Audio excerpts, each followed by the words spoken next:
Life has a brutal way of reminding you that you're not driving the bus. Sometimes it just throws you under it. Today felt like that. A cosmic uppercut that left me reeling, questioning everything I thought I knew about control, loyalty, and the woman I'd asked to marry me just weeks before. It started deceptively normally, like most train wrecks do. I met Sarah, 26 then, at my buddy Alex's housewarming a few months back. I was 28, comfortable in my IT groove, maybe a little too settled. She was a supernova by the drinks table, vibrant blue eyes, a laugh that didn't just fill a room, it rearranged the molecules. Instantly, I felt that familiar tug of inadequacy. She seemed miles out of my league, but we clicked, exchanged numbers. Bucking my usual playbook of calculated indifference, I texted her the very next day. Some magnetic pull short-circuited my usual caution. Our first date was solid, decent Italian downtown, easy conversation. She waxed lyrical about hiking, about conquering trails most weekends. Me? I'm a creature of the climate-controlled gym, finding zen in predictable sets, not slippery rocks. But listening to her, the wildness sounded appealing, her passion painting vivid B-roll in my head.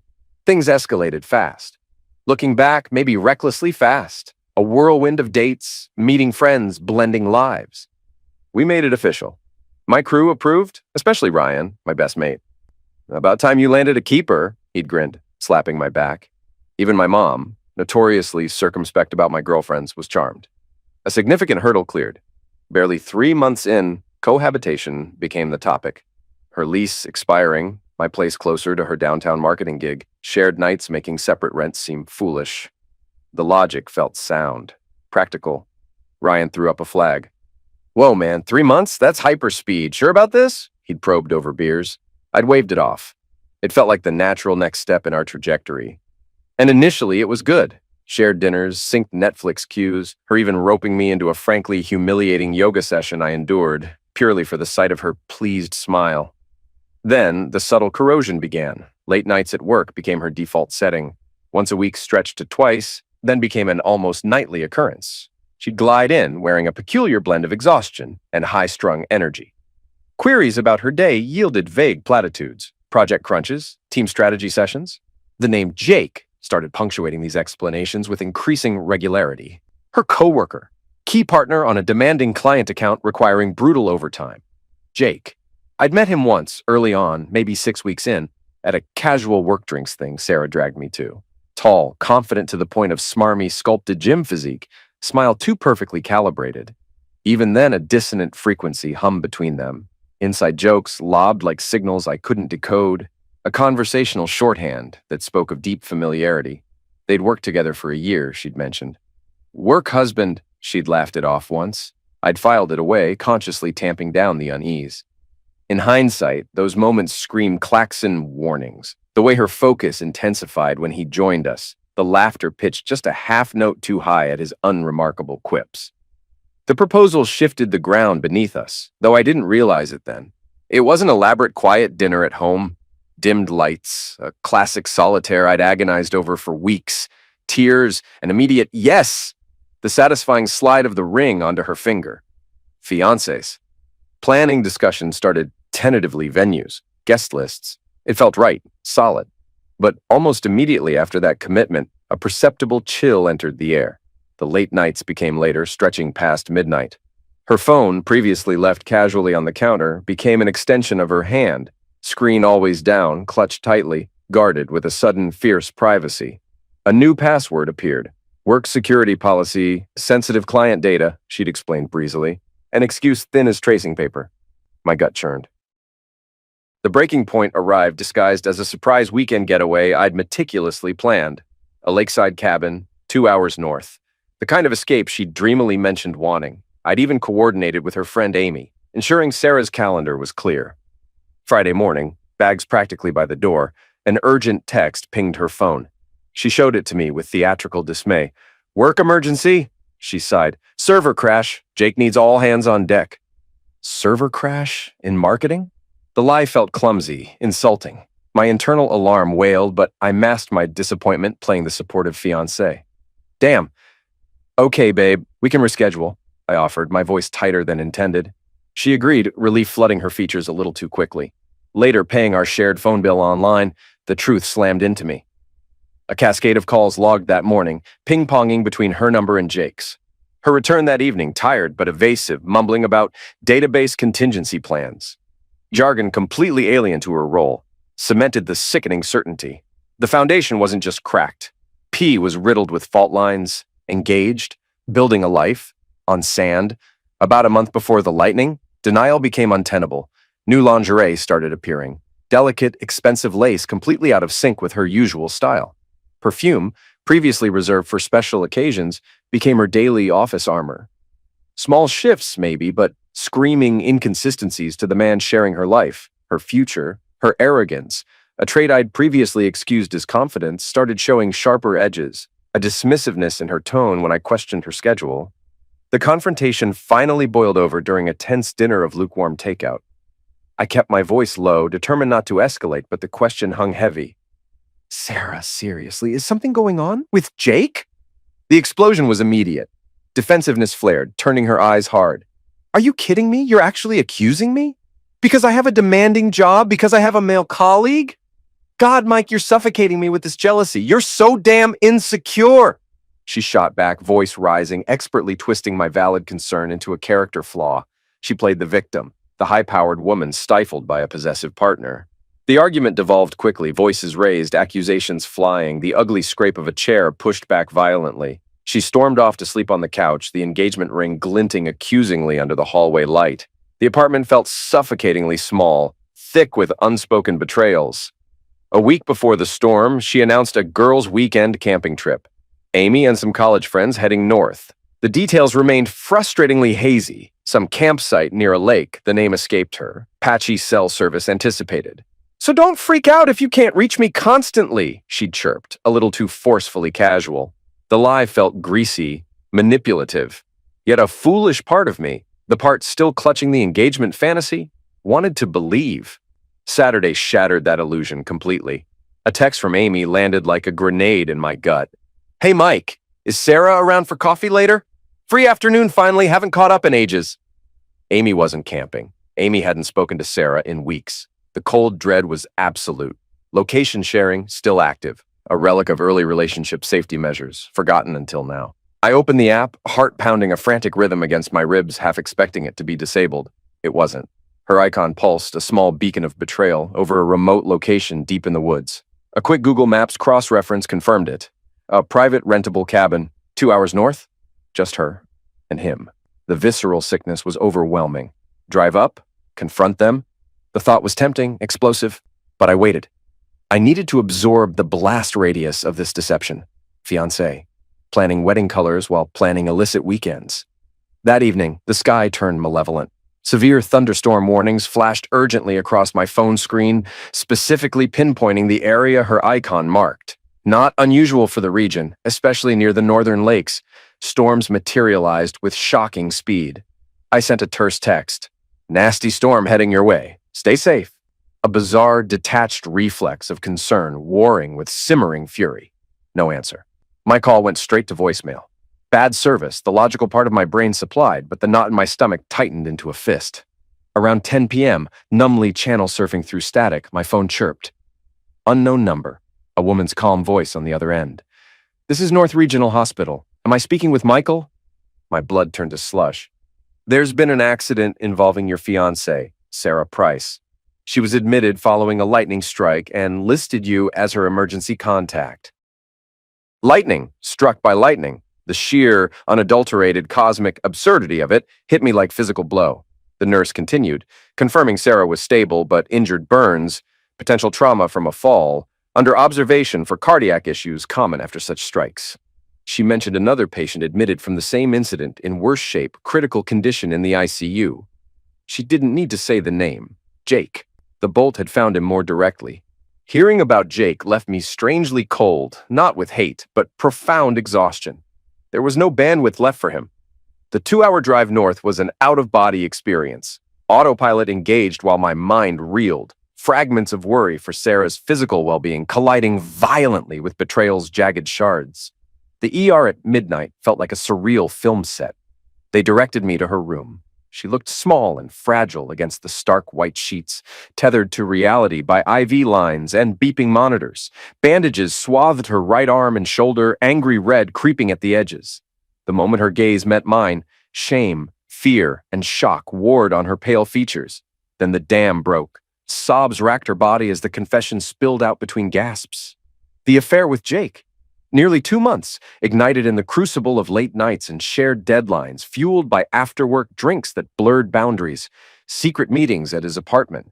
This cabin weekend, borrowed from a friend, intended as a clandestine anniversary of sorts. It started physically, she swore, but feelings, tangled and confusing, had developed. She was lost, unsure about us, about the engagement, planning to figure things out and talk to me after this weekend.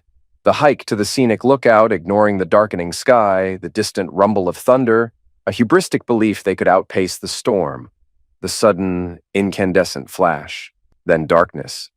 She kept weeping about karma, about the universe delivering judgment. I stood rooted, hollowed out. The primal urge to scream, to demand, to rage was there, but buried under an avalanche of shock and soul-deep disappointment. An emotional overload switch flipped. Silence descended. "It's over, Sarah," I heard myself say. The words flat, detached. The engagement. Everything. I couldn't look at the ring on her hand. I turned and walked away from the wreckage, her broken sobs echoing behind me.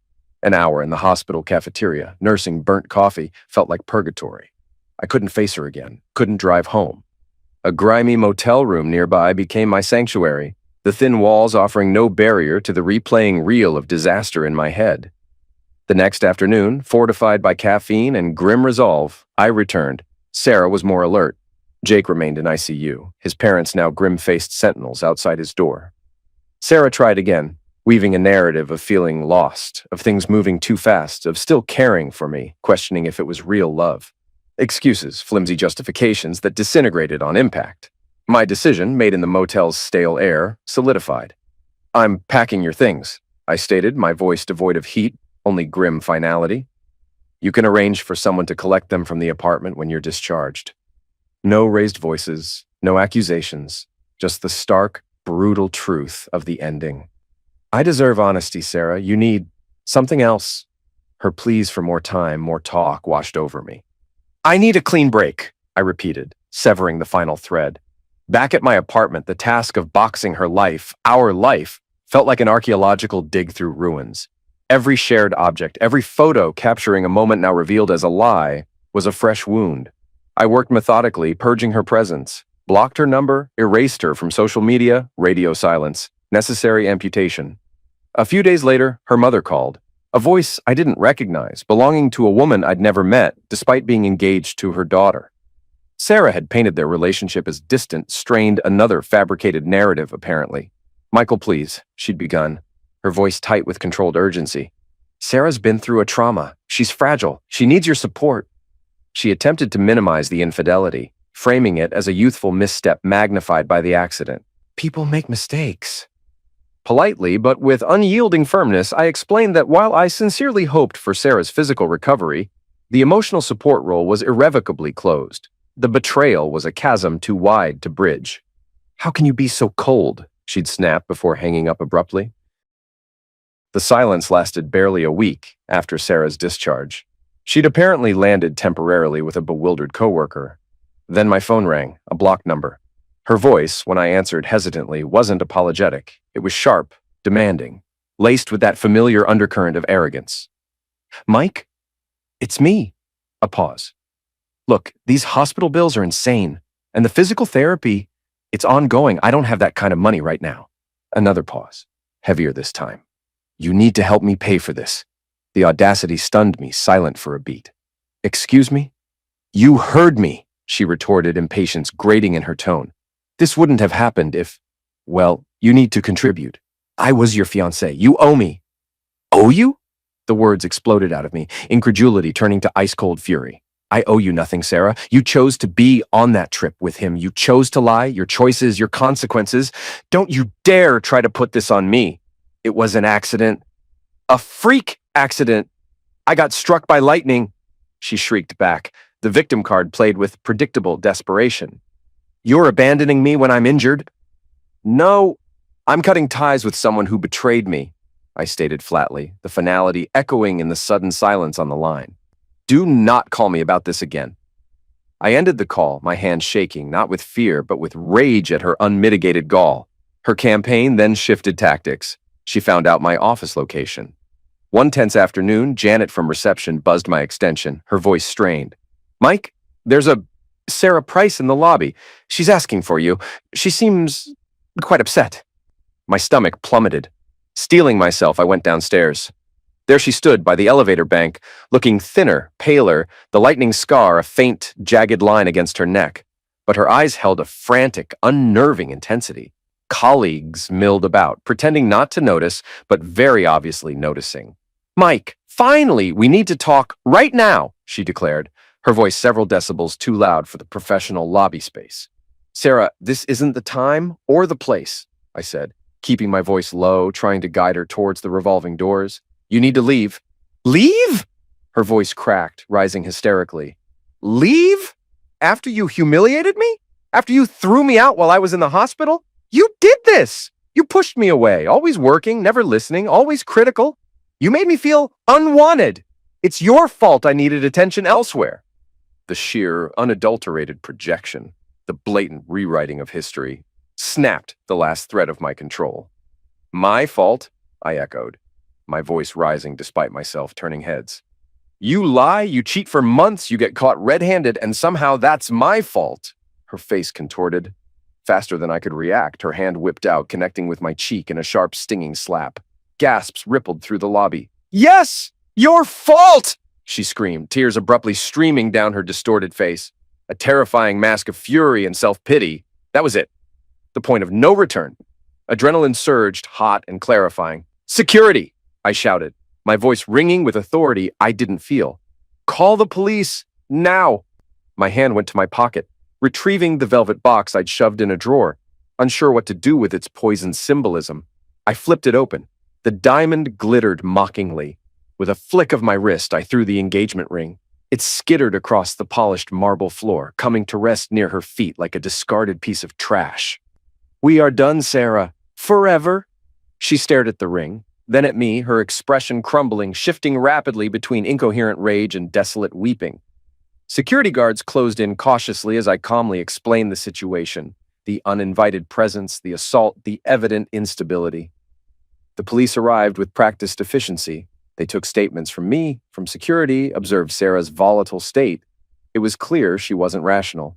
We'll need to take her for evaluation, one officer informed me quietly, his gaze sympathetic but firm. Mandatory hold, given the assault and circumstances. I nodded numbly, watching them lead her away, her cries fading down the street, replaced by the receding wail of sirens. The slap still burned. My workplace buzzed. My boss, after a brief, excruciatingly awkward explanation, urged me to go home. Weeks bled into a month. I threw myself into work, doubled down on therapy, leaned on Ryan and my sister. Word trickled back. Sarah had been admitted to a psychiatric clinic. Her parents were involved, managing her care. A strange, conflicted mix of relief and pity washed over me, quickly submerged by the lingering trauma. Then came the night terror turned real. Driving home late from Ryan's, taking a deserted back road to avoid traffic, harsh headlights suddenly filled my rear view, tailgating aggressively close. My pulse quickened. Before I could react, a heavy-duty pickup truck swerved violently, blocking the narrow road completely. My breath hitched. A figure jumped out, large, silhouetted against his own high beams. As he stomped towards my car, rage radiating off him like heat shimmer, recognition hit me with icy dread. Sarah's father, the man I'd glimpsed only briefly in the hospital waiting room. He pounded on my window, his face a mask of fury. Get the hell out! He roared, his voice thick, muffled by the glass. Trembling, I cracked the window an inch. What do you want? My voice was thin, reedy. What do I want? He spat, leaning down, his face inches away, the stale reek of whiskey hitting me. I want you to fix my daughter. You hear me? She's wrecked 'cause of you, almost married. Now she's in and out of places, losing her mind every damn day. This is on you, asshole. My fault? Disbelief tangled with rising fear. She cheated on me. She assaulted me. Bullcrap, he bellowed, spittle flying. You drove her to it, neglected her. Now you're gonna man up, take her back, marry her like you promised. That's completely insane, I said, my hand instinctively moving to raise the window. Get away from my car. His eyes narrowed. His hand vanished inside his plaid jacket. It reappeared holding something heavy, metallic, glinting dully in the ambient light. A magnum, unmistakable. My world tilted. You think I'm playing? He snarled, the muzzle of the gun pressing hard against the glass right by my head. You ruined her. You fix it or I fix you? Just put the gun down, I pleaded, voice barely audible. Hands clamped on the steering wheel, mind racing, searching for an escape that didn't exist. This isn't helping anything. It'll help me, he screamed, his face contorted, finger tightening on the trigger. Whether it was pure rage, drunken clumsiness, or malice, the result was the same. A deafening concussion rocked the small car. A searing, white-hot agony exploded in my left thigh. He'd shot me. The shock on his own face mirrored mine. He stumbled back, eyes wide with sudden panic, darting looks down the empty road. The reality of his action seemed to hit him. He scrambled back into his truck, throwing it into reverse with a screech of abused tires, and fishtailed away into the darkness. Pain, adrenaline, sheer, unadulterated terror. My fingers, clumsy and slick with sweat, fumbled for my phone. Emergency. Gasping out my location, the description, the gunshot wound. The wait for the distant sirens felt like years slumped against the door. The metallic tang of blood filling the air. The throbbing fire in my leg eclipsing everything else. The hospital became a fractured montage. Flashing lights, urgent voices, police questions. The sterile cold of the OR. The dull ache morphing into grinding pain. The grim prognosis of nerve damage and lengthy rehabilitation. I filed the report, detailed the encounter, described the truck, the father. A neighbor woken by the shot had glimpsed the truck fleeing, catching a partial plate. It was enough. Within days, Sarah's father was apprehended. Aggravated assault with a deadly weapon, illegal firearm discharge, reckless endangerment, the charges piled up. The judge denied bail, citing flight risk and the crime's violent nature. The wheels of justice began their slow, grinding turn. Sarah's family wasn't just troubled. They were lethally dysfunctional. Months crawled by. Physical therapy became my new religion, painful, frustrating, but necessary. The physical wounds slowly mended. The psychological ones remained raw. Cautiously, hesitantly, I started seeing Allison, the woman Ryan's cousin had set me up with weeks before the shooting. Patient, kind, refreshingly normal. I offered her a heavily redacted version of my recent history, the full horror too much to unload prematurely. We took it slow. Life began to feel less like a minefield. Until last Sunday afternoon, normalcy proved fragile. Allison and I were sprawled on my couch halfway through a movie when violent pounding erupted at the front door. Not knocking, furious, rhythmic hammering. We exchanged uneasy glances. My stomach clenched. Through the peephole, Sarah, haggard, eyes wild, hair a tangled mess. She looked like she hadn't slept in days. "Mike, open this damn door! I know you're in there!" she screamed, rattling the knob with frantic energy. "We need to talk! You can't ignore destiny! The universe wants us together! Sarah, go away!" I yelled through the solid wood, my voice tight with rising dread. "I'm calling the police again!" "No, don't you dare hang up on me again!" she shrieked.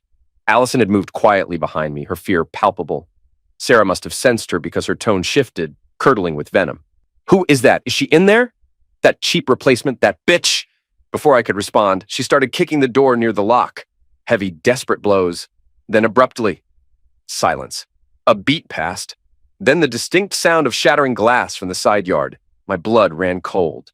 "Allison, get back!" I whispered, phone already in hand, dialing emergency again.